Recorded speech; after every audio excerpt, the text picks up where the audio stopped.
Boa tarde, galera, tudo bem? Espero que todos estejam bem em casa, se cuidando, com máscaras, luva e usando álcool gel. Acreditando que tudo isso logo vai passar e nós vamos fazer o nosso papel enquanto pessoas e cidadãos de bem, né? Eu vim aqui hoje fazer essa live para vocês porque eu vou fazer a correção das atividades que eu pedi na semana de recesso e férias. Eu passei um questionário na aula de ciências, eu pedi para fazer ou impresso ou registrado no caderno. Quem fez impresso pode colar no caderno, tá? Eu vou fazer a leitura da questão, vou discutir com vocês que está relacionado à aula que teve hoje no Centro de Mídias. Na questão número 1, tinha uma chargezinha antes da pergunta que estava falando o seguinte: o soro caseiro serve para combater a desidratação, porque ele repõe a água e os sais minerais perdidos em vômitos e diarreias, comuns na gastroenterite e na dengue, por exemplo. O soro caseiro é indicado para todas as idades e pode, inclusive, ser utilizado em cães e gatos, quando houver necessidade. Receita de soro caseiro: 1 litro de água filtrada, fervida ou mineral engarrafada, 1 colher de sopa bem cheia de açúcar ou 2 colheres de água rasas de açúcar, de 20 gramas, 1 colher de café de sal. Aí tem um quadradinho embaixo com uma mocinha colocando a mão no rosto.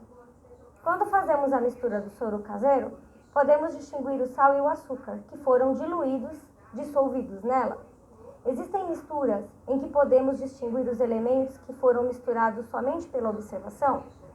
Hoje pela manhã, na aula sobre a parte de misturas, na TV Unifesp e no canal de Centro de Mídias, falou sobre a separação de misturas homogêneas, que são misturas puras e iguais, e heterogêneas, que são misturas diferentes.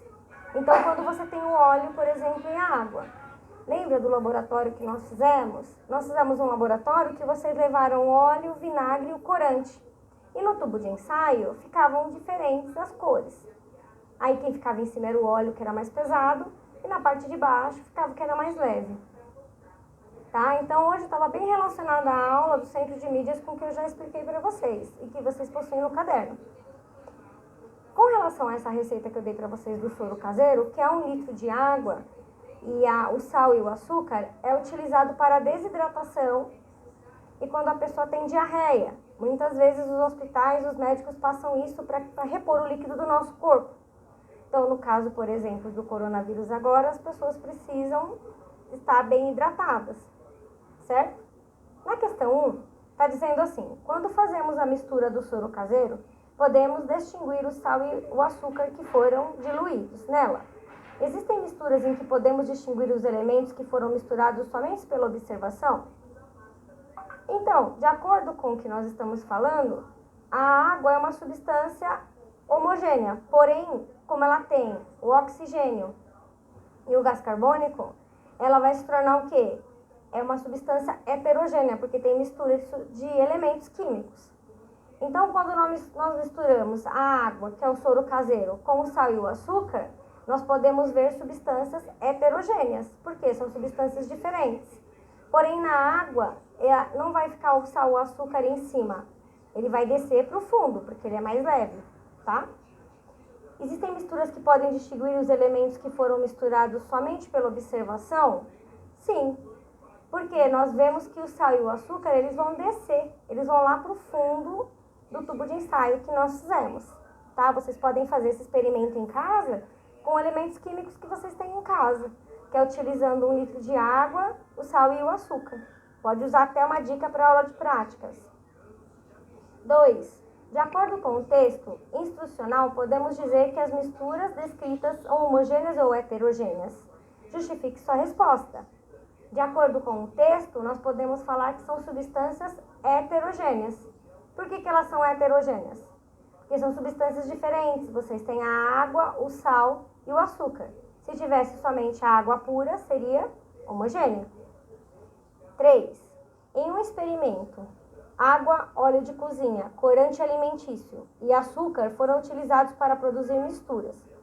Após cada mistura, observou-se quando ocorrida a dissolução ou não. A tabela a seguir resume as informações relativas a esse experimento.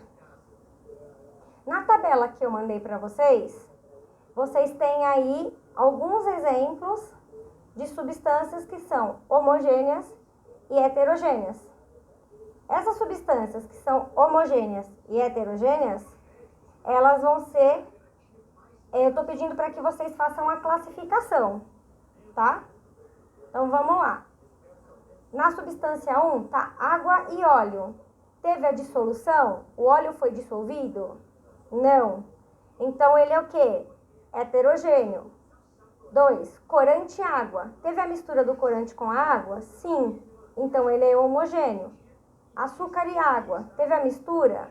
Sim. Homogêneo. E no 4, óleo e o corante. O óleo vai ficar em cima e o corante vai descer. Heterogêneo.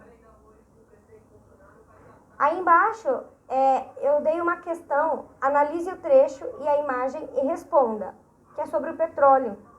Aí a gente tem que pensar na parte do petróleo, desde o surgimento do planeta Terra, da grande explosão, do Big Bang. Lembra que eu expliquei para vocês que a Terra explodiu, se condensou, e aí o que aconteceu?